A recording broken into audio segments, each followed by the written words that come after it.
speranza e dell'alternativa. Però possiamo scendere in terra. Allora, i precari dicono, molti precari dicono, va bene, ma il sindacato difende i lavoratori dipendenti, li difende anche bene, ma noi che dobbiamo fare? Si rivolgono al centrodestra. Molti disoccupati dicono, ma vedete, aumenta sempre di più la disoccupazione e allora che fare? Come ne usciamo? Quali prospettive ci dà il centrosinistra? Intanto il centrosinistra dovrebbe fare autocritica sul tema della precarietà. Perché non si può fare la lotta alla precarietà durante le campagne elettorali in forme liriche, suggestive, un po' cinematografiche e poi, finite le campagne elettorali, non dire più la parola precarietà, dire la parola flessibilità e non accorgersi che in un'Italia in cui la disoccupazione in alcune aree torna a 2 cifre non esiste la flessibilità, se non quella del flettere il corpo, la vita, l'anima di un lavoratore. Allora, su questo piano il centrosinistra ha delle responsabilità, ha reso offuscata, diciamo così, la prospettiva del lavoro come guadagno dell'immagine del futuro. Se il lavoro è invece un destino di precarietà, diventa, se posso dire così, una condizione di subalternità culturale, di mancanza di autonomia.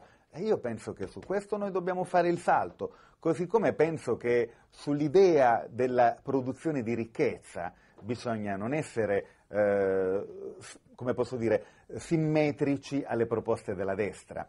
Noi, il centro-sinistra, la sinistra, deve mettere in campo un'idea dello sviluppo fondata sulla valorizzazione dell'ambiente, dei beni culturali, delle risorse umane, su un patto con le giovani generazioni, sull'idea del ripristino delle virtù civiche che sono foriere anche di ricchezza sociale e di nuova ricchezza produttiva.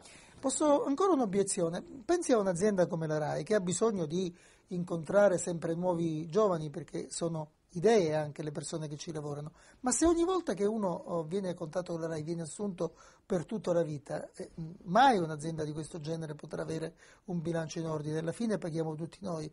E allora il problema della flessibilità in qualche modo è posta. Guardi, ma un giornalista intanto è un lavoratore di tipo speciale, anche se i giornalisti oggi vivono quei processi di precarizzazione che sono funzionali a un certo dominio del mondo dell'informazione. Il giornalista precario quanta libertà ha? Il suo diritto, diciamo, di cronista, il suo diritto di critica, fin dove può spingersi in una condizione di permanente ricattabilità?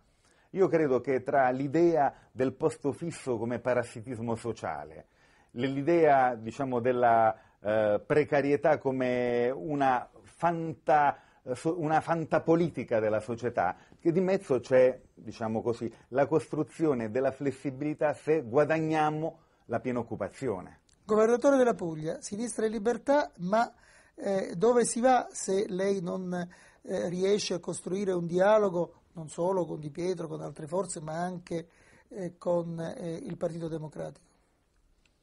Perché non dovrò costruire un dialogo? Stava dicendo delle cose molto dure, diceva sembrano presi in uno stato confusionale. Vedo emergere uno stato confusionale importante nella leadership del Partito Democratico. Non capisco ancora qual è la direzione di marcia. Però lei vuole il dialogo? Sì, io sono governatore di una coalizione il cui principale partito è il Partito Democratico, ma noto naturalmente che c'è una propensione più a discutere di assetti di potere che non di programma dell'alternativa.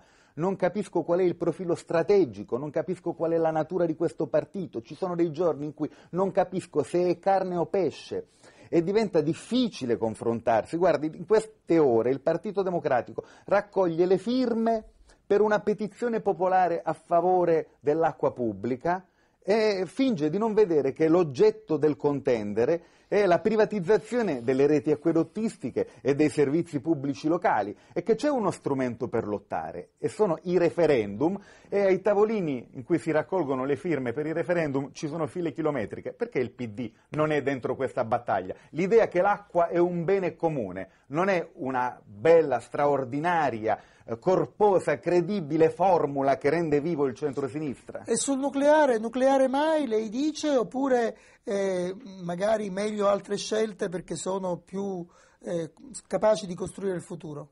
Ma se noi lavorassimo sulla ottimizzazione della rete di trasmissione dell'energia, sapendo che in Italia viene disperso il 16% dell'energia prodotto, avremmo l'equivalente di 4 o 5 centrali nucleari. Se noi lavorassimo e più posti di lavoro sulla solarizzazione delle città, se noi lavorassimo sullo sviluppo dell'eolico, se noi lavorassimo sulla geotermia, se noi lavorassimo sulle energie rinnovabili, penso che vivremmo la sfida dell'energia come la sfida di un nuovo modello di organizzazione della vita. Ultima domanda, la sinistra, il centro-sinistra, come vuole lei, deve perseguire la strada delle primarie, ma se lo facesse non ci sarebbe il rischio, visto che è andata molto avanti la crisi del nostro paese, che si arrivasse a una sinistra arcobaleno, una cosa in Puglia, una cosa in Sicilia, una cosa in Veneto? Guardi, le primarie sono uno strumento fondamentale, perché la crisi della sinistra è la crisi della propria capacità di mobilitare un popolo, di evocare l'idea della speranza che mette, come posso dire, un'anima dentro la politica. Le primarie per la sinistra, per il centro-sinistra, sono state un momento di fertilizzazione del terreno sociale e culturale, hanno rappresentato a volte un modo di sparigliare i consueti giochi della politica. Noi non potremo tornare a vincere se non abbatteremo il muro della passività e della rassegnazione. La destra ha vinto per una sorta di privatizzazione della politica. La politica è diventata, una proprietà di un ceto, di un'oligarchia che ha avuto naturalmente anche una capacità forte di populismo carismatico. Il centro-sinistra non può naturalmente abbeverarsi a questa fonte. E come fa a ritornare vincente? Restituendo a un popolo la voglia, la passione di far politica.